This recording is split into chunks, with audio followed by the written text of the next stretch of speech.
వస్తుంది అన్న నమ్మకం లేదా? అంటే గతంలో కూడా మనం మాట్లాడుకున్నప్పుడు పాలక ప్రభుత్వాలు ఏవైనా కావచ్చు, బీజేపీ, బీఆర్ఎస్, ఇంక్లూడింగ్ కమ్యూనిస్టులు కూడా, కమ్యూనిస్టులలో మెజారిటీ ఆఫ్ ద లీడర్షిప్ ఎవరున్నారు తెలుసా? ఓసీలే ఉంటారు. మరి ఎర్రజెండా వాళ్ళు ఓసీలే, కాంగ్రెస్ వాళ్ళు ఓసీలే, నక్సలైట్లు ఓసీలే, బీఆర్ఎస్ వాళ్ళు ఓసీలే, బీజేపీ వాళ్ళు కూడా ఓసీలే. ఒకవేళ ఇప్పుడు సోదరుడు అంటున్నాడు వెంకటరెడ్డి గారు ఏమంటున్నారు, మేము బీసీ ముఖ్యమంత్రి చేస్తాం, మేము బీసీ ముఖ్యమంత్రి చేస్తామని అన్నారు. అంటే నిజంగా బీసీ ముఖ్యమంత్రి అంటే ఒక సామాజిక వర్గానికి ముఖ్యమంత్రి కనుక చేస్తే ఈ రాష్ట్రంలో, తెలంగాణ రాష్ట్రంలో, ఉమ్మడి ఆంధ్రప్రదేశ్లో ఓసీ సామాజిక వర్గం ఒక్కడు కూడా పేదోడు ఉండొద్దు. మరి 70 సంవత్సరాల సుదీర్ఘ చరిత్రలో ఓసీ ముఖ్యమంత్రులు కదా. మరి ఈ రాష్ట్రంలో ఈడబ్ల్యూఎస్ రిజర్వేషన్ కోసం మేము ఎందుకు పోరాడాల్సి వచ్చింది, ఎందుకు ఆత్మహత్యలు చేసుకోవాల్సి వచ్చింది, ఎందుకు ఇంప్లిమెంట్ చేయలేదని మేము ధర్నాలు చేయాల్సి వచ్చింది అంటే వాళ్ళ కోసమే చూస్తారు. గద్దెక్కేంత వరకు ఒక తీరు, గద్దెక్కిన తర్వాత ఒక తీరు.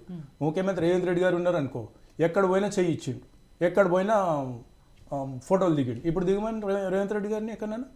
అదేవిధంగా కేటీఆర్ గారు అంతకుముందు ఇక ఆయన సూపర్ డూపర్ సీఎం, అప్పుడు సూపర్ డూపర్ సీఎం, ఆయన దగ్గర పోతే ఐఏఎస్ ఆఫీసర్ చేతులు కట్టుకోవాలి, ఎమ్మెల్యేనే ఫోటో దిగాలంటే ఏమంటాడో అనుకుంటారు.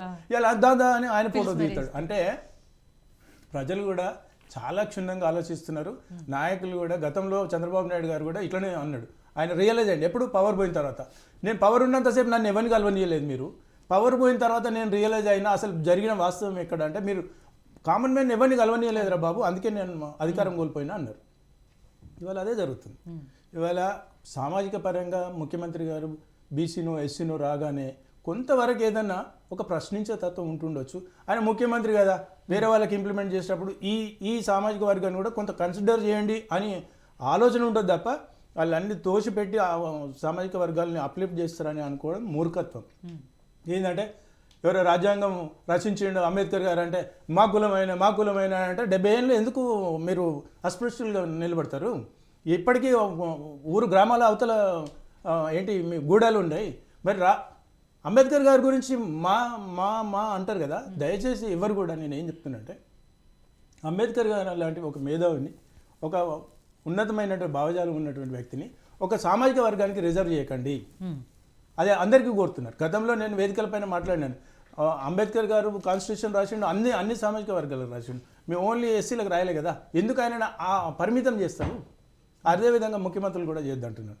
అయితే ఇంతకుముందు మీరు అన్నారు ఫస్ట్ టైంలో నేను కవర్ చేయలేదు, దక్షిణాది రాష్ట్రాలకు బీజేపీ పార్టీ ఏదో చేస్తుంది వాళ్ళు రేవంత్ రెడ్డి గారు అంటున్నారు. మరి దక్షిణాది రాష్ట్రాలలో గతంలో 70 సంవత్సరాల సుదీర్ఘ చరిత్రలో దక్షిణాది రాష్ట్రాలలో కాంగ్రెస్ ప్రభుత్వం ఏం చేసిందండి? ఏమైనా స్పెసిఫిక్గా మీకు చెప్పండి. అంటే దక్షిణాది రాష్ట్రాల్లో ఒక వెల్ సెటిల్డ్ ఉంటారు. అంటే కంపారిటివ్ ఉత్తర భారతదేశంలో కానివ్వండి, ఈశాన్య భారతదేశంలో కంపేర్ చేసినప్పుడు దక్షిణ భారతదేశంలో వ్యవసాయ రంగం కానివ్వండి, ఆర్థిక వ్యవస్థ కానివ్వండి, ఇక్కడ ఉన్నటువంటి ఆర్థిక బలోపేతము ఇప్పటికీ కూడా 70 సంవత్సరాల సుదీర్ఘమైనటువంటి స్వతంత్ర భారతదేశంలో, ఉత్తర భారతదేశంలో రోడ్లు ఉండవు. వాడు బతకడానికి 300 రూపాయలు కూలీ ఇస్తే వాడు రోజంతా గొడ్డు చాకరీ చేస్తాడు. అదేవిధంగా ఆ ఉత్తర భారతదేశంలో చేసినటువంటి కూలీ ఇక్కడోడు తెలంగాణోడో కేరళ వాళ్ళు లేకపోతే ఇంకో తమిళనాడు వాళ్ళు చేయాలంటే వాడు 1000 రూపాయలు కావాలి. అంటే ఎగ్జాంపుల్ చెప్తున్నాడు.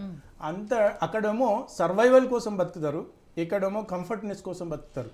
అంటే అది ఏ రకంగా కావచ్చు. డక్కన్ పీఠభూములు అనేది ఒక సారవంతమైనటువంటి విషయాలు. ఇక మనకు అనుకుంటారు కదా, నిజాం గొప్ప ప్రపంచంలోనే గొప్ప ఆస్తిపరుడు అని అంటారు. అప్పుడు తెలంగాణలో ఉన్నటువంటి మహిళలందరికీ ఆయన బంగారం వడ్డాలు ఇచ్చిండా ఏంటి? అంటే మురుచుకోవడమే. మా సామాజిక వర్గం ముఖ్యమంత్రి అయ్యిండు, మా హైదరాబాద్ నిజాం పెద్ద ప్రపంచంలో దిగ్గజం చెప్పుకోవడం వరకే తప్ప వీళ్ళ తలరాతలు ఏం మారవు. ఆ లెక్క ప్రకారం బీసీని ప్రధానిగా చేశాము అని చెప్పి చెప్పుకుంటున్నా బీజేపీ కూడా అంతే కదా. మరి ప్రధాని అందరినీ అంటున్నా, ముగ్గురు పార్టీలను ఉతికేసి ఆరేస్తా కదా నేను. నాకు ఏ పార్టీ వాళ్ళని కూడా ఇప్పుడు వాళ్ళు ఏం చెప్పుకుంటారు అట్రాక్ట్ చేయడం కోసం. వాళ్ళు కాంగ్రెస్ వాళ్ళు అంతా రెడ్డిళ్ళకి ఇచ్చిండ్రు, ఈయన వెల్మోళ్ళు అయినా.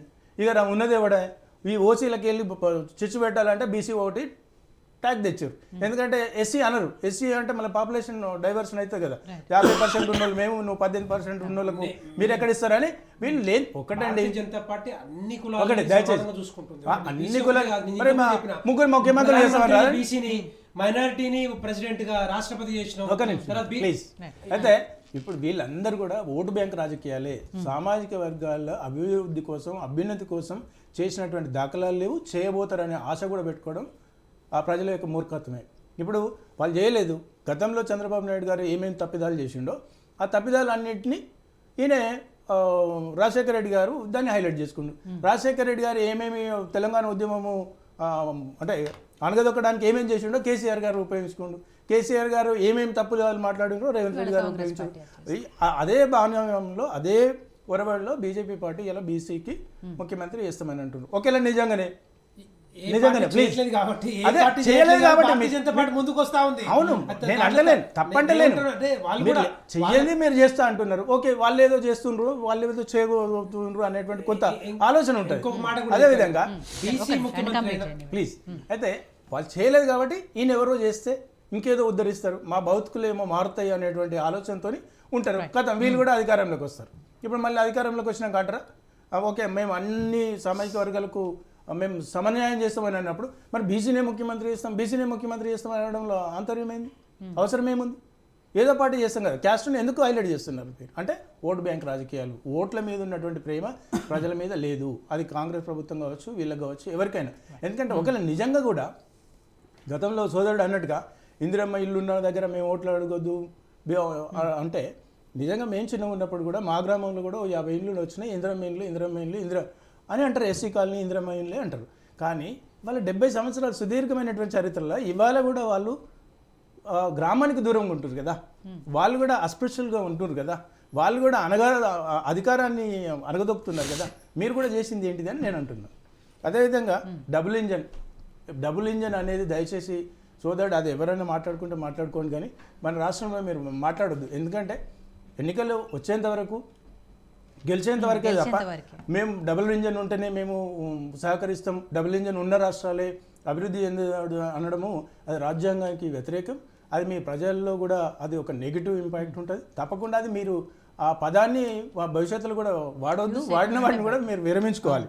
అదేవిధంగా ఇక కేసీఆర్ గారు కేసీఆర్ అంటుండు కదా మన శ్రీనివాస్ గారు ఏమని, మాకు ఒక వ్యూహం ఉంటుంది, ఒక ప్లాన్ ఉంటుంది. అంటే ఆ ప్లాన్ ఏంటంటే కేసీఆర్ గారు పొలిటికల్ సజెషన్ చాలా మందికి ఇస్తాడు. ఇవాళ కేసీఆర్ గారు ఎవరి సజెషన్ ఫాలో అవుతుంది చెప్పండి?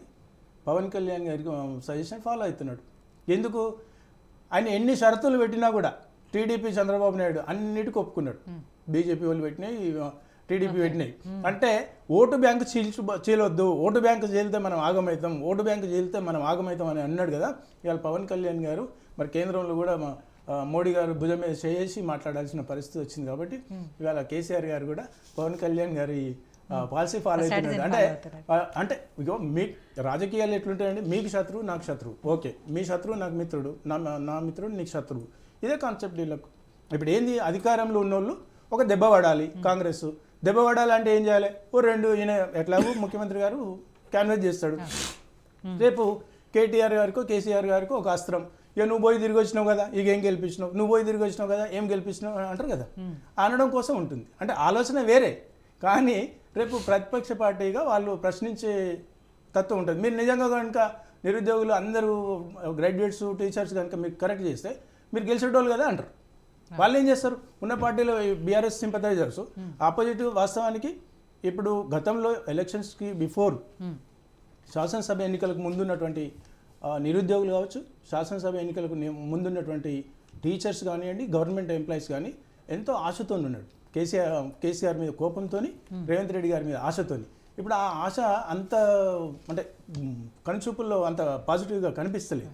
సో దీన్ని క్యాచ్ చేసుకోవడం కోసం కేసీఆర్ గారు పవన్ కళ్యాణ్ గారి సూత్రం